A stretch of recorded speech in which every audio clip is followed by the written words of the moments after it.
movimentação em direção ao carro. Abriu a porta ali, entrou no carro. Entrou, hein? Entraram no carro. Deve ser. Tá aparecendo ele, hein? É, isso aí, parece mesmo. Olha lá, vai entrar no carro, entrou no motorista. Atenção, hein? Tá deslocando pra direita. O carro saiu? Saiu, o carro tá andando, ele tá no carro aqui, ó. O carro saiu, hein, ó. Eu não vi. É, aqui a gente não tá conseguindo ver, não. Tá vendo aquele carro ali, ó? Ali, ó. Tá vendo? Cruzou com outro agora? Agora. Tá cruzando por um, cruzou agora. Cruzou. Tá vendo ele aqui embaixo da gente? Tô vendo. Prepara, hein? Prepara. Olha lá. Passou pela esquina. Ele tá lá. Passou direto. Passou direto, tá vendo? Tô vendo. Prepara, hein? Vamos incendiar? Vamos, prepara, hein?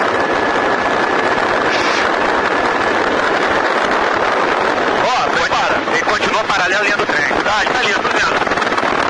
Olha lá, ó. Virou à esquerda. Parou.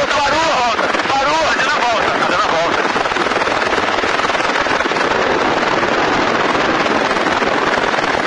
Deixa aí, ó. Rotação, hein? Militou, mané. Rotação. Ah, tô de olho. Vamos pra boca da favela.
Solicitando apoio.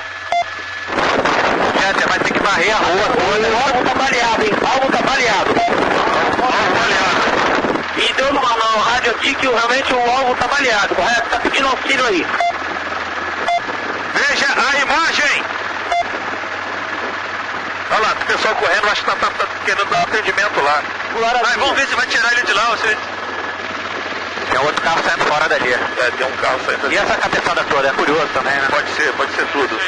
Olha, o pessoal correndo. Tá correndo atrás desse carro, dessa moto aí. Fuzil na mão, hein? É fuzil. Fuzil na mão, é a vagabundagem.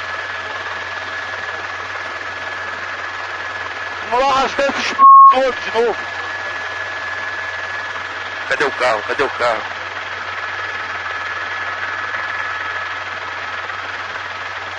o carro.